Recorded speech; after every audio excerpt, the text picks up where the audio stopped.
जिन साहब बताएं sir. Yes sir. आज एक स्टॉक लाया हूं। जैसे आप हमेशा बोलते हैं कि पूरा एक्सचेंज ही खरीदना है, पूरा माल खरीदना है, मार्केट में बुलिश है तो पूरा एक्सचेंज। वैसे ही आज मैं एएमसी कंपनी लाया हूं और पहली बार ला रहा हूं क्योंकि आज मैं देखा कि नया संबंध है तो हमेशा नया स्टॉक जेम्स में लाते हैं, रिपीट भी होते हैं कुछ आइडियाज, बट आज एकदम फ्रेश आइडिया है और वैसे काफी चर्चित आइडिया है। वो है यूटीआई एएमसी।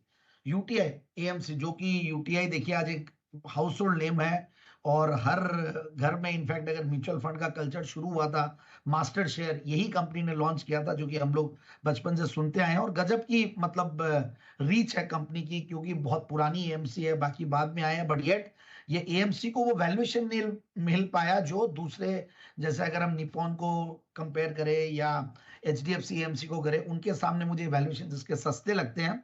बट अब जो मुझे ओवरऑल ये कंपनी को चुनने का, देखिए एक तो सबसे बड़ी बात है सेक्टर के टेलविंड्स बहुत अच्छे हैं, आगे भी हमें दिख रहा है कि कैसे ग्रोथ आने वाली है। और आज पूरे मार्केट को खरीदने के लिए, और अगर मैं बुलिश हूं और इससे बढ़िया दिन हो नहीं सकता था स्टॉक को देने का, एसआईपी करने का और ये सारी चीजों का जो इंडिया में कल्चर बढ़ रहा है, फाइनेंशियलाइजेशन का बढ़ रहा है और इतना कम पेनिट्रेशन है म्यूचुअल फंड्स का अभी भी इंडिया में, अगर इतने सारे अकाउंट्स भी खुल रहे हैं तो बहुत कम है अभी भी। तो मुझे लगता है कि ये सेक्टर टेलविंड्स, अर्निंग्स की ग्रोथ, गजब के तोड़ फोड़ रिजल्ट्स कंपनी ने दिए। इनफैक्ट 183 करोड़ के सामने 263 करोड़ का पैट है, इस तरीके के रिजल्ट्स दिए हैं। इनफैक्ट मार्जिन भी अच्छे खासे मैंने कंपेयर किए तो ऑपरेटिंग प्रॉफिट मार्जिन 65%, पिछली बार 57% था, उसके सामने इस बार 65%। और निप्पॉन और एचडीएफसी का भी, एचडीएफसी का हमेशा ज्यादा रहा इसलिए उसको वैल्यूएशन भी हायर मिलती है, रिटर्न ऑन कैपिटल एम्प्लॉयड भी उनका हायर है, बट निप्पॉन के सामने 66% सिमिलर है।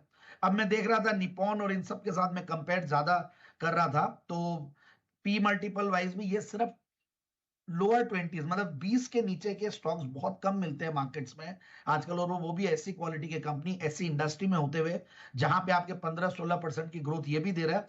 तो आपके देखिए ये पी रे रेटिंग का भी कैंडिडेट है, अर्निंग्स ग्रोथ है ही है, सेक्टर के टेलविंड्स है और 22-23% का रिटर्न ऑन कैपिटल एम्प्लॉयड है।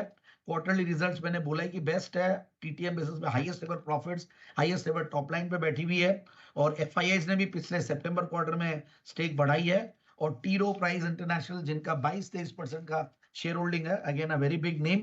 और ओवरऑल अच्छा खासा एयूएम इनका भी बड़ा 20 लाख करोड़ का एयूएम है। और मार्केट एनपीएस में, नेशनल पेंशन स्कीम में, one of the very good market shares. तो मुझे ऐसा लगता है कि स्टॉक को बिल्कुल इस लेवल पे ले सकते हैं और छोटा टारगेट में नहीं दूंगा। एक बार मैं टारगेट अभी जैसे 1200 1300 के लगभग है और 1350 के हाइस के आसपास ही है, तो यहां से नेक्स्ट ईयर के लिए 1600 रुपए के टारगेट के लिए इस स्टॉक को लेना चाहिए। 1600 ये है आपके लिए टारगेट। यूटीआई एएमसी यहां पर करें खरीदारी। और रिसेंटली हमने देखा भी है एएमसी स्टॉक्स में एक नई जान आई है, काफ़ी सारे बाजार से जुड़े स्टॉक्स आपको एक्शन में भी आते हुए दिखे थे। इस पर भी आपको फोकस करके चलना चाहिए। फोकस करिए सारे कैश स्टॉक्स पर ही, यहां पर आपको मूव अच्छी बनती हुई दिख रही है। ग्राइंडवेल नॉर्टन आई थिंक पहले भी कुणाल जी के